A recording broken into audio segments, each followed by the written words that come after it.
ఈ ప్రభుదినంలో ఆరాధన చేరుచ్చినటువంటి సహోదరి సహోదరులకు పిల్లలకు ప్రవేశం వందనాలు తెలియజేస్తున్నాను. మత్తయి సువార్త 12వ అధ్యాయము 30వ వచనం చదువుతున్నాను. మత్తయి సువార్త 12వ అధ్యాయము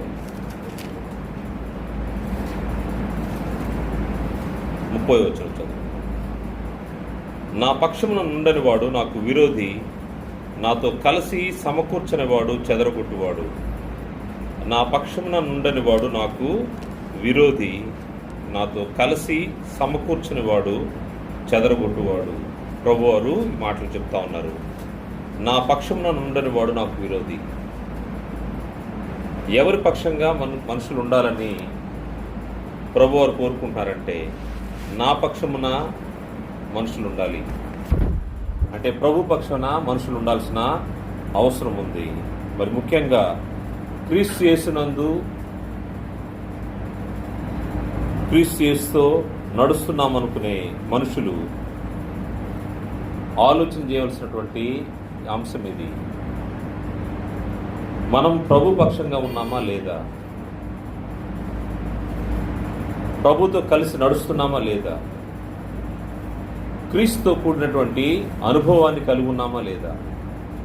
ఎందుకంటే అది లేకపోతే ఆయన చెప్తున్న మాట, నా పక్షమున నుండని వాడు నాకు విరోధి. క్రీస్తుకు విరోధిగా మనము ఏమి చేయలేము. క్రీస్తు పక్షము లేకుండా ఉంటే ఆయనకు విరోధి అని గ్రంథం తెలియజేసినప్పుడు క్రీస్తు పక్షంగా ఉండవలసిన అవసరత మనకుంది. క్రీస్తు పక్షమున ఉండడం అంటే ఏంటో మనం గ్రంథంలోంచి పరిశీలన చేస్తాం. క్రీస్తు పక్షమున ఉండడం అంటే క్రీస్తుతో కూడినటువంటి అనుభవము. క్రీస్తుతో ఎటువంటి అనుభవాన్ని ఒక వ్యక్తి కలిగి ఉండాలి, లేదా క్రైస్తవుడు కలిగి ఉండాలి, క్రీస్తు యేసు యొక్క రక్తంతో కొనబడిన వ్యక్తి కలిగి ఉండాలనే విషయాన్ని గ్రంథము తెలియజేస్తుందో ఒకసారి పరిశీలన చేస్తాము. క్రీస్తుతో కలిసి చేయవలసిన విషయాల్ని గ్రంథం ఈ విధంగా తెలియజేస్తూ ఉంది. మొట్టమొదటిది, క్రీస్తుతో శ్రమలను అనుభవించాలి. క్రీస్తుతో శ్రమలు అనుభవించాలి. ఎందుకు అనుభవించాలంటే, ఈ భూమి పైన శరీరధారిగా క్రీస్తు ప్రభువు ఉన్నప్పుడు మానవాళి యొక్క పాప విమోచన కొరకు ఆయన ఎన్నో శ్రమలను ఓర్చుకున్నారు, సహించారు. క్రీస్తుతోటి అనుభవం అంటే మనం కూడా అటువంటి శ్రమానుభవాన్ని కలిగి ఉండాల్సిన అవసరం ఉంది. క్రీస్తుతో శ్రమలను అనుభవించడము. తిమోతికి రాసినటువంటి అపోస్తలుడు పౌలు గారు తిమోతికి రాసిన 2వ పత్రిక 2వ అధ్యాయము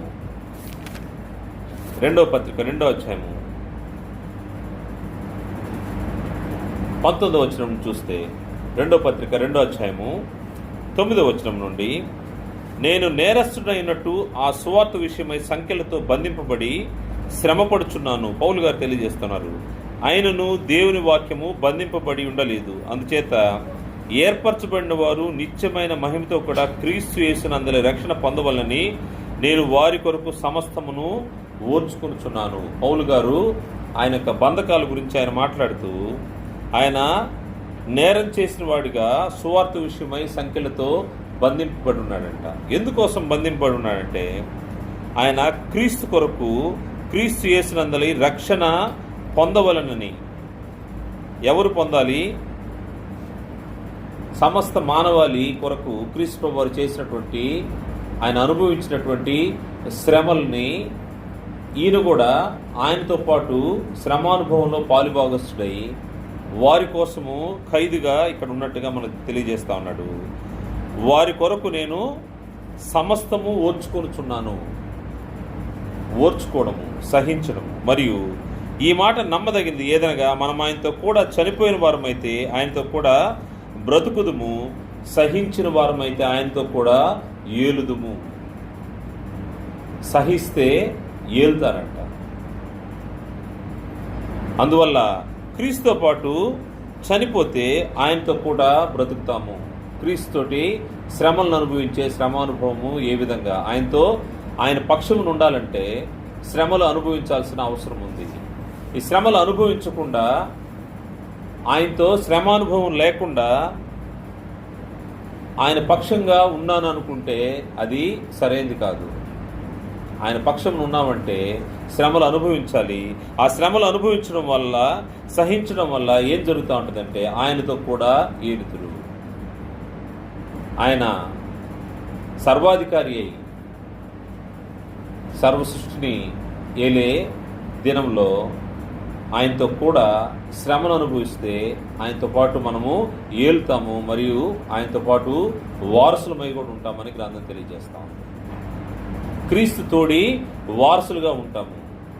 ఆయనతో శ్రమల్లో పాలువారై ఉండాల్సిన అవసరం ఉందని గ్రంథము హెచ్చరిక చేస్తుంది. పేతురు రాసినటువంటి మొదటి పత్రిక 4వ అధ్యాయము 12వ వచనం చూస్తే, 4వ అధ్యాయం 12వ వచనం నుండి, ప్రియులారా, మిమ్మల్ని శోధించుటకు మీకు కలుగుతున్నటువంటి అగ్ని వంటి మహాశ్రమను గురించి మీకు ఏదో ఒక వింత సంభవించినట్లు ఆశ్చర్యపడకుడి. ఈ వచ్చే శ్రమల గురించి, ఈ శోధనల గురించి అదేదో పెద్ద మహాశ్రమ అని తలంచాల్సిన అవసరం లేదు. కారణం ఏంటంటే ఆ శ్రమలను అనుభవించి దాని నుంచి పాపము చేయకుండా ఉన్నటువంటి ప్రభువారు మనకు తోడుగా ఉన్నారు. ఆయనతో కలిసి శ్రమానుభవం అనుభవించే వ్యక్తివి నువ్వు ఆ మహాశ్రమను గురించి ఏదో వింత సంభవిస్తున్నట్లుగా భయపడాల్సిన అవసరం లేదు, ఆశ్చర్యపడాల్సిన అవసరం లేదు. క్రీస్తు బయలుపరచబడినప్పుడు మీరు మహానందముతో సంతోషించు నిమిత్తము క్రీస్తు శ్రమంలో మీరు పాలువారు ఉన్నతగా సంతోషించుడి. క్రీస్తు నామము నిమిత్తము మీరు నిందల పాలైన ఎడల మహిమా స్వరూపైన ఆత్మ అనగా దేవుని ఆత్మ మీ మీద నిల్చున్నాడు గనక మీరు ధన్యులు. ఎప్పుడైనా శ్రమలు వచ్చినప్పుడు పేతురు గారు చెప్తున్న మాట, మీరు సంతోషించండి. ఎందుకంటే క్రీస్తు ప్రభువారి మీద ఉన్నటువంటి ఆత్మ, దేవుని ఆత్మ మీ మీద కూడా శ్రమల్లో దేవుని ఆత్మ మీకు తోడుగా ఉంటుంది. దేవుని ఆత్మ తోడుగా ఉండి మీ మీద నిల్చున్నాడు కనుక మీరు ధన్యులు. దేవుని ఆత్మ మీ మీద నిలుస్తూ ఉంటాడు, అందువల్ల మీరు ధన్యులు. ముఖ్యంగా మీలో ఎవడును నరహంతుడిగా కానీ, దొంగగా కానీ, దుర్మార్గుగా కానీ, పరుల జోలికి పోవాడు కానీ బాధ అనుభవింప తగదు. ఎవడైనను క్రైస్తవుడైనందుకు బాధ అనుభవించిన ఎడల అతడు సిగ్గుపడక ఆ పేరును బట్టి దేవుని మహిమపరచవలను. ఆ పేరును బట్టి దేవుని మహిమపరచాలి. క్రైస్తవుడు, క్రీస్తు పక్షంగా ఉన్నవాడు, క్రీస్తు యేసుని అనుసరించేవాడు, శ్రమల్లో క్రీస్తు ప్రభుతో కలిసే ఈ అనుభవం, శ్రమానుభవం, క్రీస్తు పక్షమున ఉన్నానంటే శ్రమానుభవాన్ని కలిగి ఉండాల్సిన అవసరం ఉంది. ఆ శ్రమానుభవం లేకుండా నేను క్రీస్తు వాడను, క్రీస్తు పక్షమున ఉన్నానంటే అది ఒట్టి మాటే. అందువల్ల మీరు ఏ పేరును బట్టి మీరు సంతోషపడాలంటే, ఏ పేరును బట్టి మీరు ఆనందించాలంటే, మీరు క్రైస్తవుడు అయినందుకు బాధను అనుభవించినడలా, క్రైస్తవుడు అయినందుకు బాధను అనుభవించినడలా. అనేక మార్లు ఈ క్రైస్తవులని పేరు చెప్పుకోవడానికే ఇబ్బందికరమైన పరిస్థితులు లోకంలో అనేక మంది ఎదుర్కొంటూ ఉంటారు. కానీ క్రైస్తవుడు అని ధైర్యంగా చెప్పుకోగలిగే పరిస్థితి ఉండాల్సిన అవసరం ఉంది. ఎందుకంటే ఆ పేరును బట్టి నీకు శ్రమ వస్తుంది, హింస వస్తుంది, ఇబ్బంది వస్తుంది. వచ్చినప్పుడు దాన్ని తట్టుకొని ఉండడానికి దేవుని ఆత్మ మనకు తోడుగా ఉంటుంది. ఇది క్రీస్తు యేసు పక్షాన ఉండేవారికి ఏర్పడే శ్రమానుభవము. ఈ శ్రమానుభవంలో దేవుని యొక్క ఆత్మ తోడుగా ఉంటుంది, భయపడాల్సిన అవసరం లేదు. అది ఏదో పెద్ద వింతగానో మహాశ్రమని ఆశ్చర్యపడాల్సిన అవసరం లేదని గ్రంథం హెచ్చరిక చేస్తూ ఉంది. అందువల్ల క్రీస్తు యేసు కొరకు క్రైస్తవుడు అయినందుకు, క్రీస్తు పక్షంగా ఉన్నందుకు నీకు శ్రమ అనుభవిస్తే అది నీకు మేలే. అందుకోసం క్రీస్తు పక్షంలో ఉన్నామంటే క్రీస్తు శ్రమల్ని ఏ విధంగా అనుభవించాడో అదేవిధంగా క్రీస్తు శ్రమల్లో మనం కూడా పాలువారమై ఉండాల్సిన అవసరం ఉంది. రెండవ అనుభవము క్రీస్తు యేసుతో, క్రీస్తు పక్షం నుంటే క్రీస్తు యేసుతో నీకు ఉండవలసిన అనుభవము క్రీస్తు యేసుతో సిలువ వేయబడిన అనుభవము. సిలువ వేయబడిన అనుభవం అంటే మనకు లోకంలో ఈ రోమన్ క్యాథలిక్స్ ఏం చేస్తూ ఉంటారంటే, ఈ ఈస్టర్ పండుగ రోజున వాళ్ళు, గుడ్ ఫ్రైడే రోజున వాళ్ళు ఏం చేస్తారంటే క్రీస్తు ప్రభు వారిని సిలువ వేశారనే దానికి గుర్తుగా వారు సిలువను మోస్తూ ఉంటారు రోడ్ల మీద. కొందరైతే మేకులతో కొట్టించుకుంటూ ఉంటారు. సిలువ వేయబడిన అనుభవం అంటే ఇది కాదు. క్రీస్తుతో పాటు సిలువ వేయబడిన అనుభవం అంటే ఏంటో గ్రంథం తెలియజేస్తూ ఉంది. క్రీస్తుతో కూడా సిలువ వేయబడిన వ్యక్తి ఒక ఆయన చెప్తా ఉన్నాడు. గలతీ పత్రిక 2వ అధ్యాయము 20వ వచనంలో, గలతీ పత్రిక 2వ అధ్యాయము 20వ వచనంలో ఆయన క్రీస్తు యేసుతో సిలువ వేయబడి ఉన్నాడంట. నేను క్రీస్తుతో కూడా సిలువ వేయబడి ఉన్నాను, ఇకను జీవించువాడును నేను కాను, క్రీస్తే నా యందు జీవించుచున్నాడు. సిలువ వేయబడిన పరిస్థితి ఎలా ఉంటుందంటే, ఇప్పుడుండే వ్యక్తిని నేను కాదు, క్రీస్తే నాలో జీవిస్తా ఉన్నాడు. ఇక నువ్వు జీవించువాడు నేను కాను, క్రీస్తే నా యందు జీవించున్నాడు. నేనిప్పుడు శరీరమందు జీవించున్న జీవితం నన్ను ప్రేమించి నా కొరకు తాను అప్పగించుకున్న దేవుని కుమారుని యందలి విశ్వాసం వల్ల జీవించుచున్నాను. దేవుని కుమారుని యొక్క విశ్వాసం కలిగినటువంటి వ్యక్తి సిలువ వేయబడినటువంటి పరిస్థితుల్లో క్రీస్తుతో కూడా సిలువ వేయబడ్డాడు. ఇంక జీవించేది నేను క్రీస్తుతోనే జీవిస్తున్నాను, క్రీస్తు కొరకే జీవిస్తున్నాను, నేను కాదు జీవించేది. ఇటువంటి అనుభవం భౌతిక సంబంధంగా సిలువను ఎత్తుకొని నడవడం కాదు, లేకపోతే చేతుల్లో కొన్ని దేశాల్లో చేతుల్లో మేకులు కొట్టించుకుంటా ఉంటారు. దానివల్ల ఎటువంటి ప్రయోజనము లేదు. సిలువ వేయబడిన అనుభవం అంటే ఇక జీవించేవాడిని నేను కాదు, క్రీస్తే నా యందు జీవిస్తున్నాడు, క్రీస్తుని నేను కనపరుస్తున్నాను. సిలువలో క్రీస్తు సిలువ వేయబడినటువంటి అనుభవము ఇంకొకటి ఉంది. అదేంటంటే శరీరేచ్ఛలను సిలువ వేయాలి. శరీరంకు ఉన్నటువంటి ఇచ్చులు కోరికలను సిలువ వేయాల్సిన అవసరం ఉంది. గలతీ పత్రికలోని 5వ అధ్యాయము 23-24 వచనాల్లో ఇట్టి వాటికి విరోధమైన నియమమేదీ లేదు. క్రీస్తు యేసు సంబంధులు శరీరమును దాని ఇచ్ఛలతోనూ దురాశలతోనూ సిలువ వేసి ఉన్నారు. శరీరము దాని ఇచ్ఛలు దురాశలు వీటిని సిలువ వేయాల్సిన అవసరం ఉంది. క్రీస్తు సిలువ అనుభవము, సిలువ వేయబడిన అనుభవం అంటే ఈ శరీరం ఆశల్ని, దురాశలను, ఇచ్ఛలను, కోరికలు. ఈ శరీరం ఎప్పుడు కోరుకుంటా ఉంటుంది. దేవుని ఆత్మ అయితే హెచ్చరిక చేస్తూ ఉంటుంది, ఇది మంచిది కాదు, నీకు అవసరం లేదని హెచ్చరిక చేస్తున్నా కానీ శరీరం కోరుకుంటా ఉంటుంది. శరీరం గురించి మాట్లాడుతూ ఇదే యొక్క అధ్యాయంలో 16వ వచనంలో నేను చెప్పునదేమనగా ఆత్మానుసారముగా నడుచుకున్నప్పుడు మీరు శరీరేచ్ఛను నెరవేర్చరు.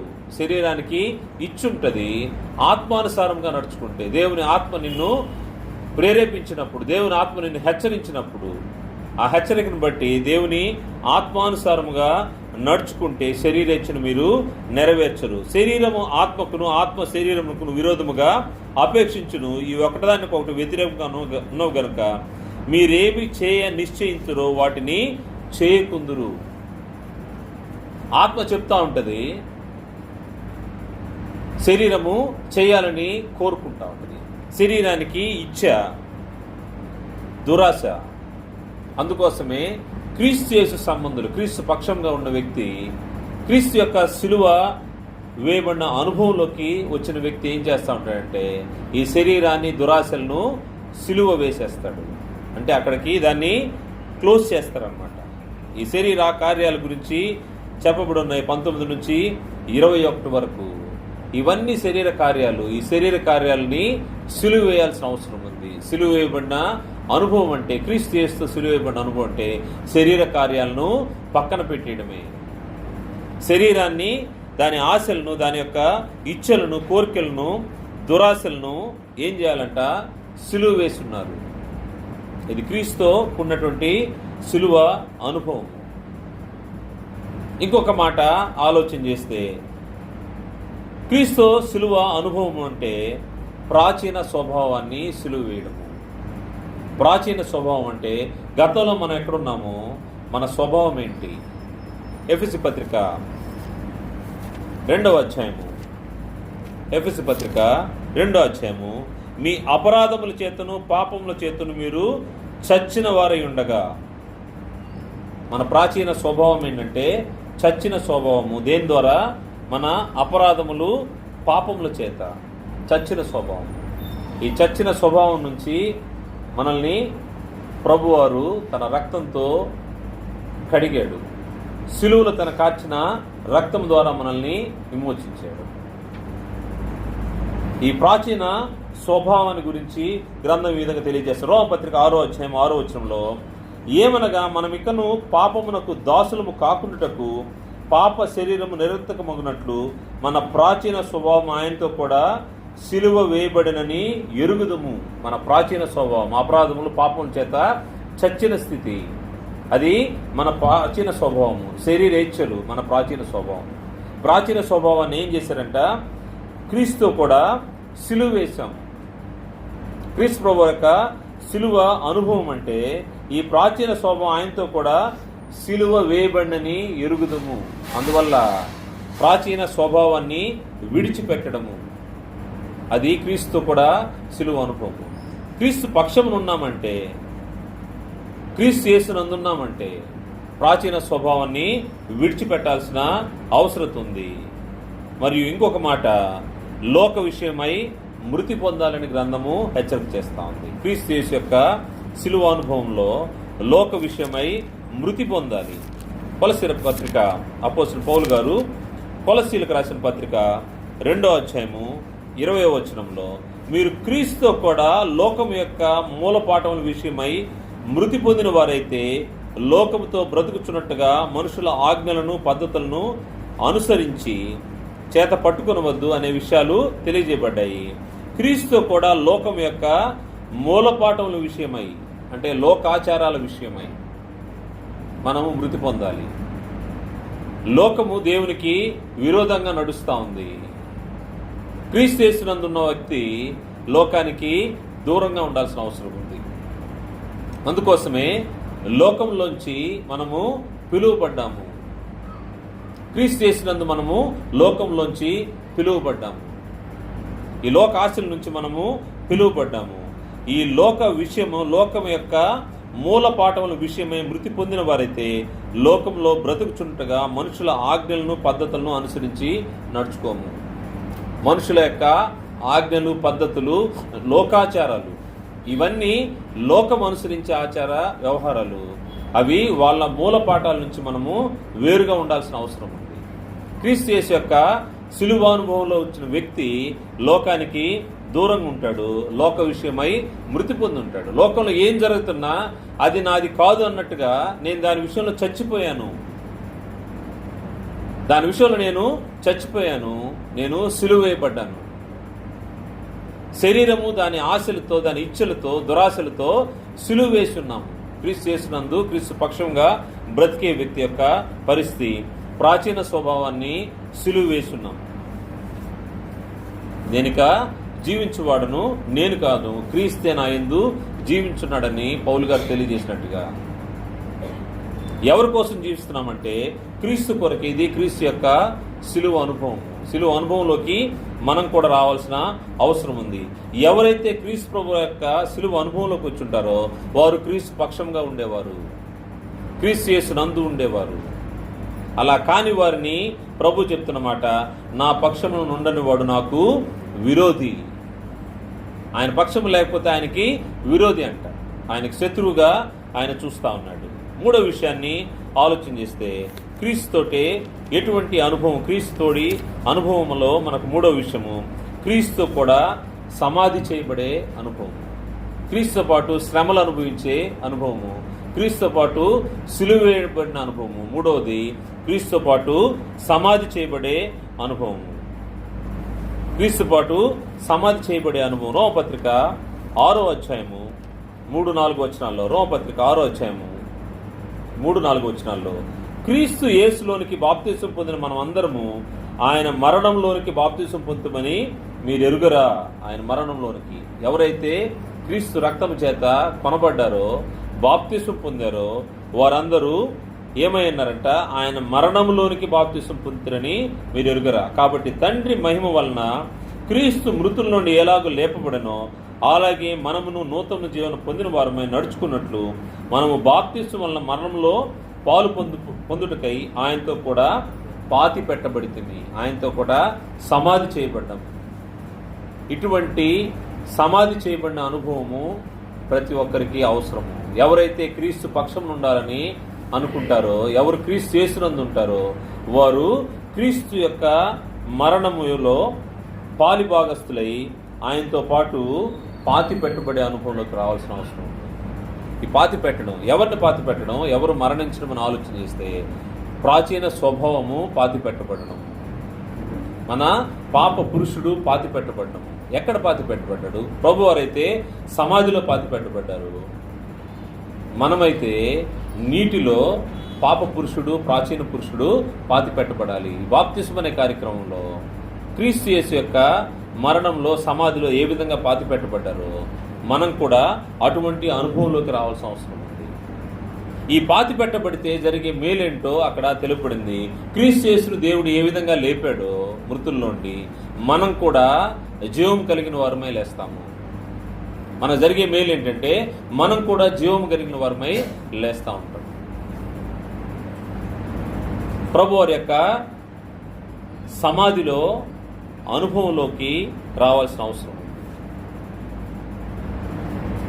క్రీస్తు పక్షం నుంటే నీకు ఆ సమాధి అనుభవం, పాతి పెట్టబడినటువంటి అనుభవం ఉందా? ఈ పాతి పెట్టబడినటువంటి అనుభవము, ఈ ప్రాచీన స్వభావము పాతి పెట్టబడినప్పుడు, సిలువ వేయబడినప్పుడు అది మరలా తొంగి చూసేదానికి అవకాశం లేదు. అటువంటి పరిస్థితులు రాకుండా ఆ ప్రాచీన పురుషుణ్ణి పాతి పెట్టాల్సిన అవసరం ఉంది. అందుకోసం కొలస్సీ పత్రికలో పౌలు గారు ఒక హెచ్చరిక చేస్తూ దేవుని ప్రభావాన్ని రుచి చూడడం గురించి ఆయన మాట్లాడుతూ కొలస్సీ పత్రిక 2వ అధ్యాయము 12వ వచనంలో, మీరు బాప్తిసమందు ఆయనతో కూడా పాతి పెట్టబడిన వారై ఆయన్ను మృతుల్లో నుండి లేపిన దేవుని ప్రభావం ముందు విశ్వసించుట ద్వారా ఆయనతో కూడా లేచి తిరిగి. ఈ పాతి పెట్టబడిన అనుభవం ఎవరికైతే ఉంటుందో వారు క్రీస్తు పక్షంలో ఉండేవాళ్ళు, వారు క్రీస్తు యేసునందు ఉండేవాళ్ళు. దాని ద్వారా ఏం జరిగిందంటే మీ విశ్వాసములో ఏ విధంగా లేపబడ్డారో చూస్తే, మీరు బాప్తిస్మమందు ఆయనతో కూడా పాతి పెట్టబడిన వారై ఆయన్ను మృతుల్లో నుండి లేపిన దేవుని ప్రభావం ముందు విశ్వసించుట ద్వారా ఆయనతో కూడా లేచి. క్రీస్తు ప్రభువారితో కూడా మనం కూడా జీవం కలిగి లేచున్నాము.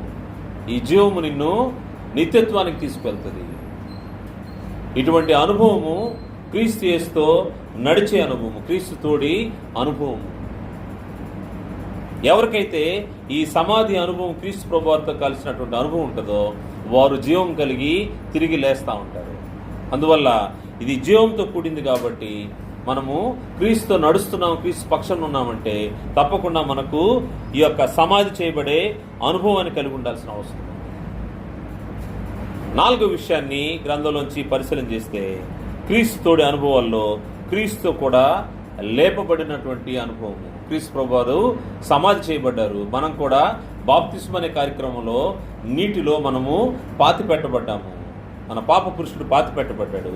క్రీస్తు కూడా లేపబడినటువంటి అనుభవాన్ని చూస్తే, క్రీస్తు ప్రభువారు లేపబడిన తర్వాత ఆయన ఎక్కడున్నారో, ఏం చేస్తున్నారో, అది ఎటువంటి భాగ్యమో ఆలోచన చేస్తే ఎఫెసీ పత్రిక 2వ అధ్యాయము 4 నుంచి 7 వరకు చూస్తే, అయినను దేవుడు కరుణా సంపన్నుడైండి మనము మన అపరాధముల చేత చచ్చిన వారమైనప్పుడు సైతము మన ఎడల చూపిన తన మహాప్రేమ చేత మనల్ని క్రీస్తు కూడా బ్రతికించను. క్రీస్తుతో పాటు మనము ఎప్పుడైతే మృతి పొందామో, సమాధి చేయబడ్డామో ఆయనతోటి మనల్ని బ్రతికించాడంట. కృప చేత మీరు రక్షింపబడి ఉన్నారు.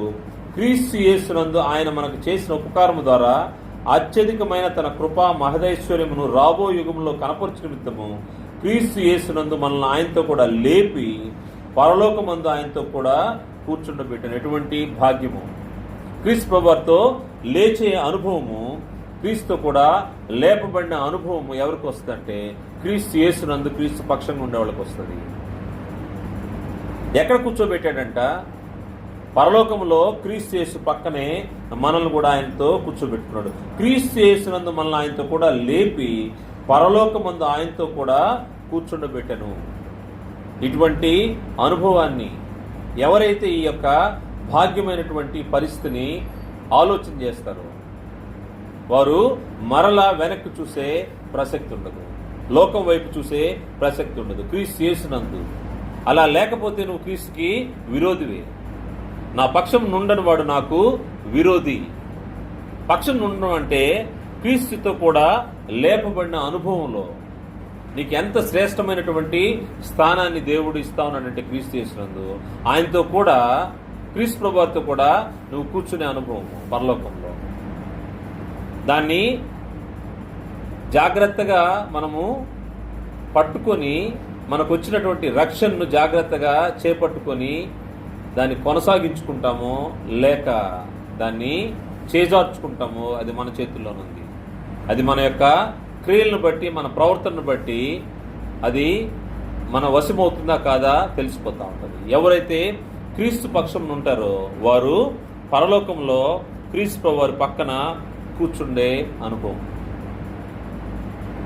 అందువల్ల మనము క్రీస్తు లేపబడినటువంటి అనుభవం కలిగిన వారు ఏం చేస్తూ ఉంటారో కొలస్సీ పత్రిక 3వ అధ్యాయము 1వ వచనంలో తెలుపబడింది. ఎవరైతే క్రీస్తు యేసుతో లేపబడతారో వారి యొక్క అనుభవంలో ఇటువంటి ఉంటాయి. మీరు క్రీస్తు కూడా లేపబడిన వారైతే పైనున్న వాటినే వెదకుడి, అక్కడ క్రీస్తు దేవుని కుడిపార్శ్వమున కూర్చుండి ఉన్నాడు. మనమైతే ఆత్మ సంబంధంగా దేవుని చేత హెచ్చించబడ్డాము. ఎవరైతే క్రీస్తు యేసునందు బాప్తిసం పొందారో, క్రీస్తు ప్రభువుతో పాటు దేవుని ద్వారా లేపబడ్డారో, జీవంతో కూడా ఆ యొక్క బాప్తిసం అనే కార్యక్రమంలో నీటిలో పాతి పెట్టబడి లేచి బయటకు వచ్చారో వారికి అత్యున్నతమైనటువంటి స్థానంలో దేవుడు కూర్చునబెట్టున్నాడు.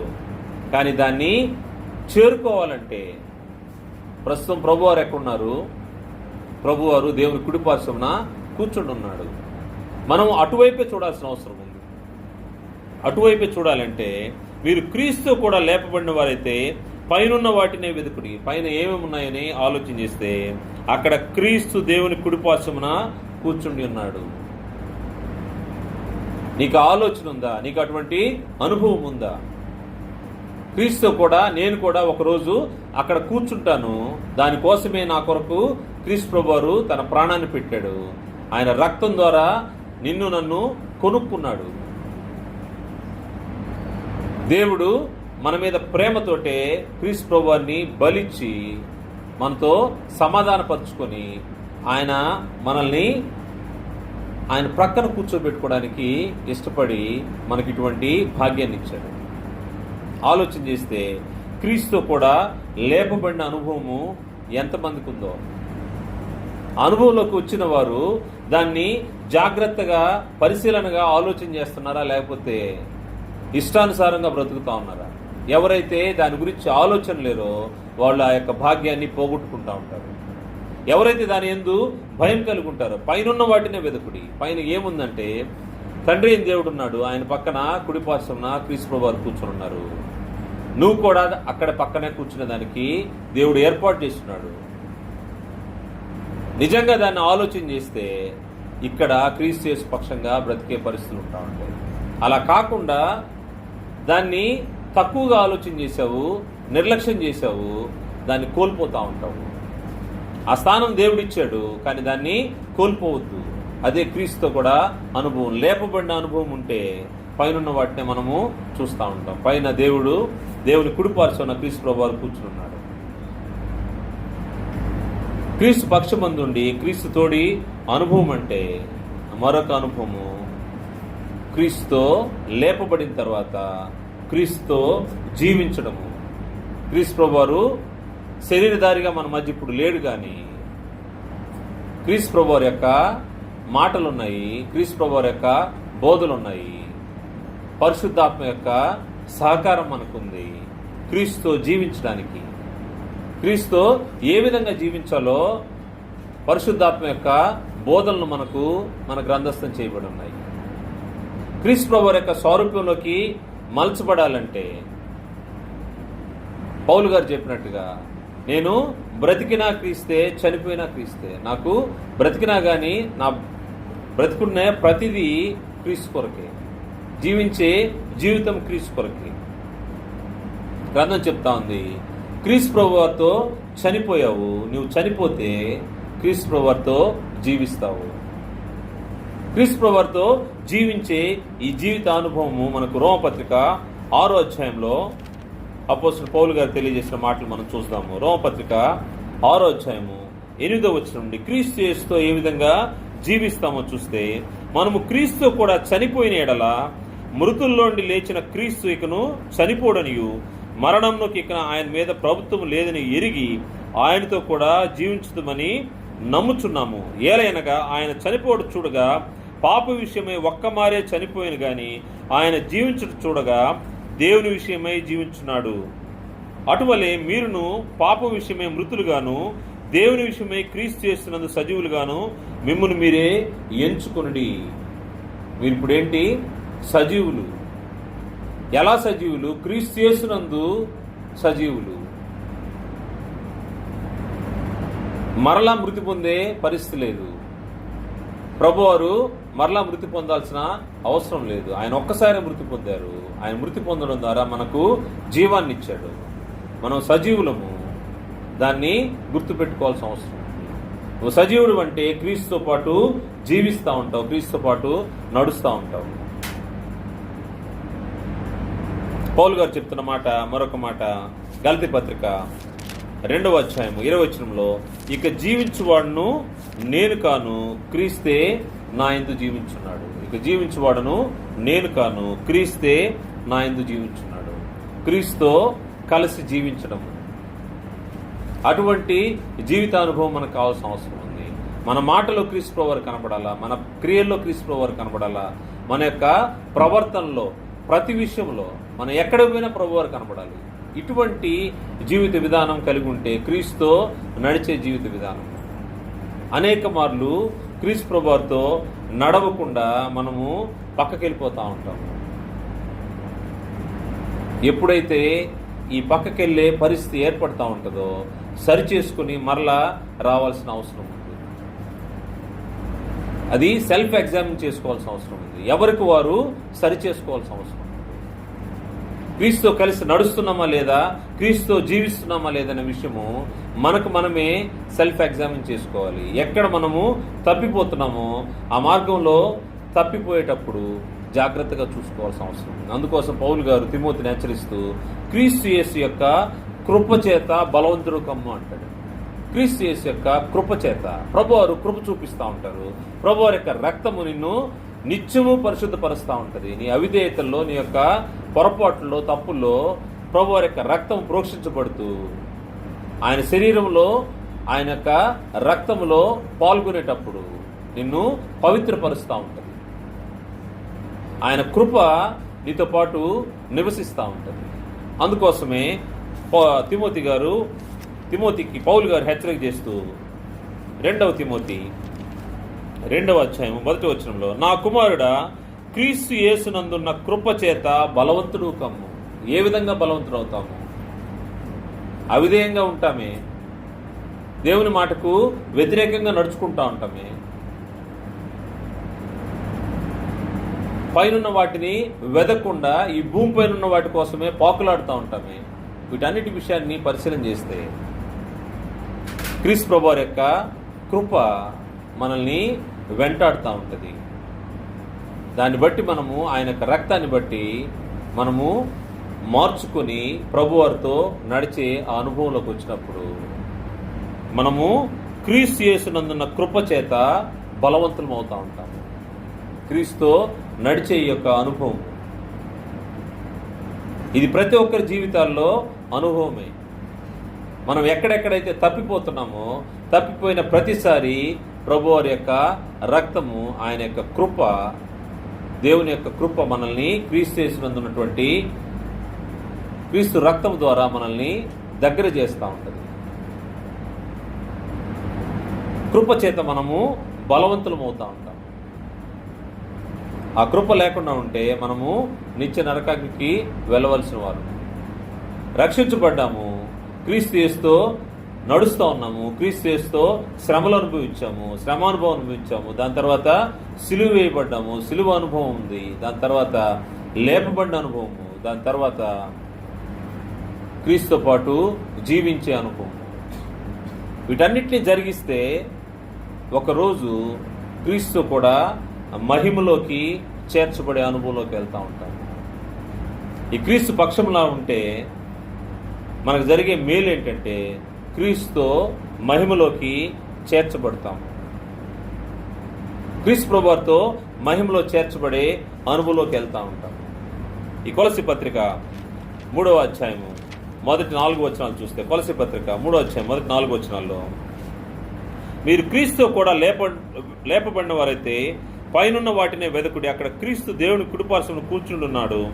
పైనున్న వాటి మీదనే గాని భూ సంబంధమైన వాటి మీద మనసు పెట్టుకొనుకుడి. ఏలయనగా మీరు మృతి పొందితిరి, మీ జీవము క్రీస్తు కూడా దేవుని యందు దాచబడి ఉన్నది.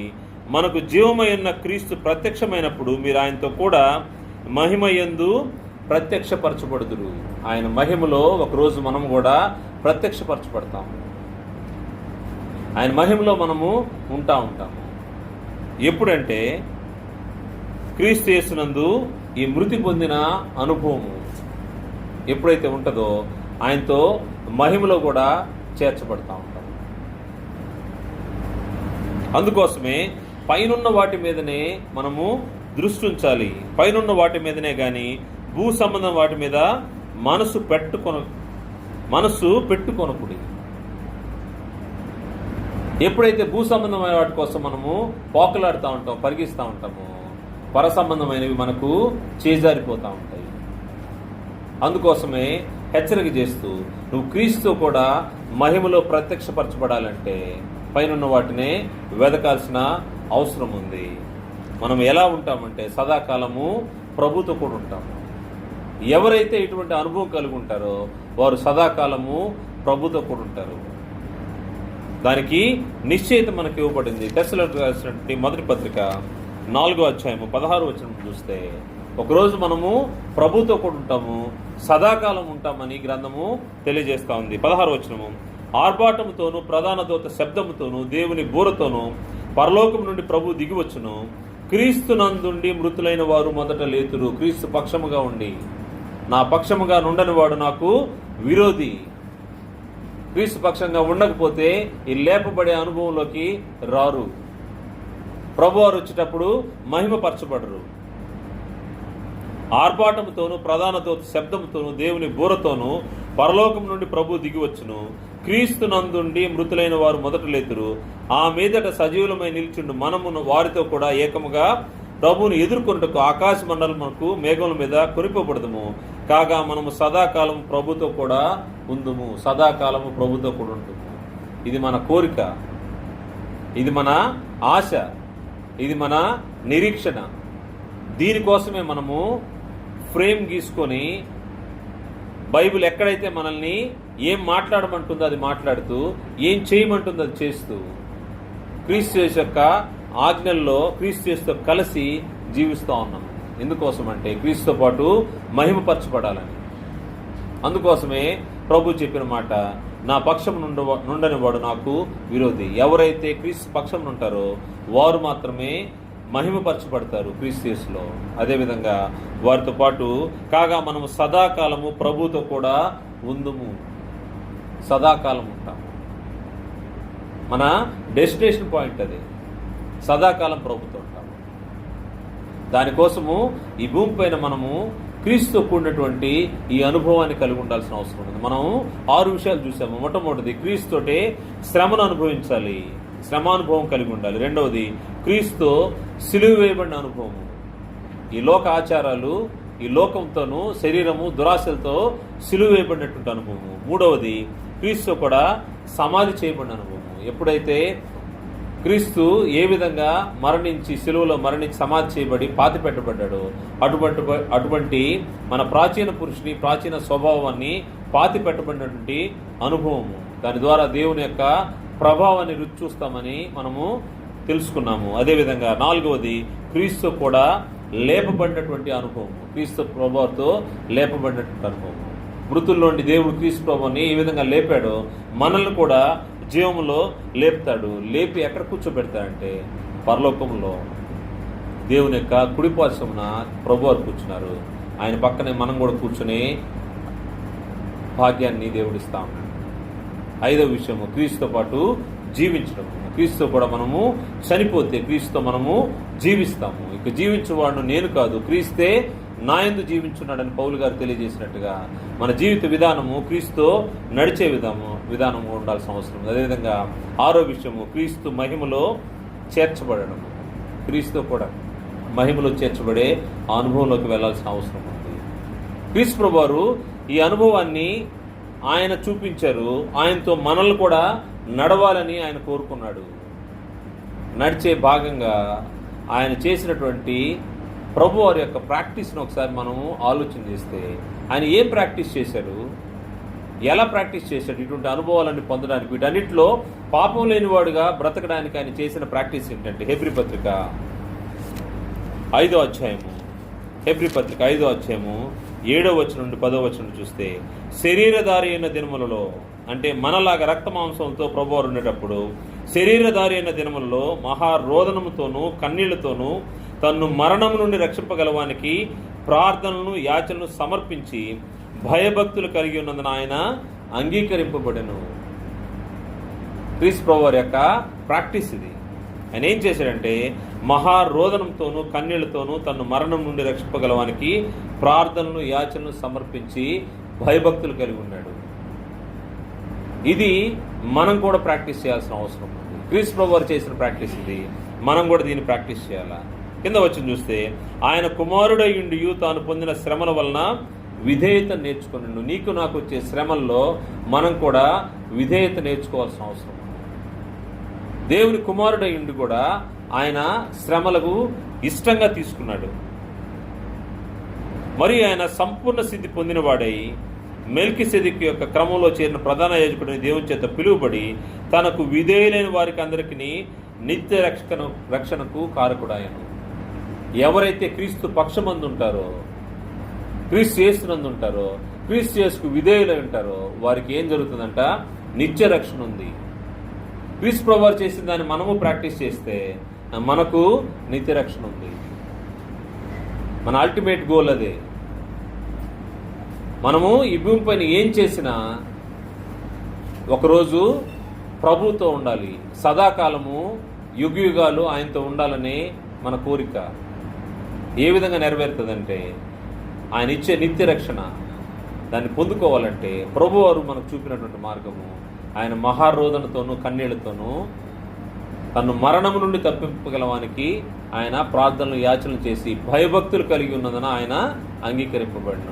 ఇవి మన జీవితంలో మనం అలవర్చుకోవాల్సిన అవసరం ఉంది. లేకపోతే మనం ఏమైపోతూ ఉంటామంటే క్రీస్తుకు విరోధులమైపోతూ ఉంటాము. ఆయన చెప్పిన మాట అదే, మత్తయి సువార్త 12:30 నా పక్షం నుండని వాడు నాకు విరోధి, నాతో కలిసి సమకూర్చని వాడు చెదరగొట్టువాడు. సమకూర్చాల్సిన అవసరం ఉంది. ఆయనతో కలిసి నడిచే వ్యక్తి ఆయన కోసము సమకూరుస్తూ ఉంటాడు. నాతో కలిసి సమకూర్చని వాడు నాకు విరోధి, చెదరగొట్టువాడు. అందువల్ల మనం ఆయనతో కలిసి సమకూర్చలేదంటే మనము చెదరగొట్టే వాళ్ళంగా ఉంటాము, ఆయనకు విరోధులుగా ఉంటాము. కానీ దేవుడు కోరుకున్నదైతే మనల్ని క్రీస్తు యేసునందు సమాధానపరిచి దేవునితో సమాధానపరుచుకున్నది ఎందుకోసం అంటే యుగయుగాలు ఆయనతో ఉండడం కోసం. అందువల్ల క్రీస్తు పక్షం నుండేవారు ఏమని ఆలోచన చేయాలంటే క్రీస్తుతోడి అనుభవంలోకి రావాల్సిన అవసరం ఉంది. ఈ అనుభవం మనల్ని ఏం చేస్తూ ఉంటుందంటే క్రీస్తుతో కూడా మనల్ని మహిమపరుస్తూ ఉంటుంది. దానికోసము ప్రభువారు భూమి పైన శరీరధారి అయిన దినాల్లో ఆయన ఏం చేశాడో దాన్ని చేస్తూ మన యొక్క విశ్వాసయాత్ర ముగించి మనము క్రీస్తుతో కూడా మహిమ పొందాలని ప్రభుపేట మనవి చేస్తూ హెచ్చరిస్తూ ముగిస్తున్నాను. అందరికీ వందనాలు.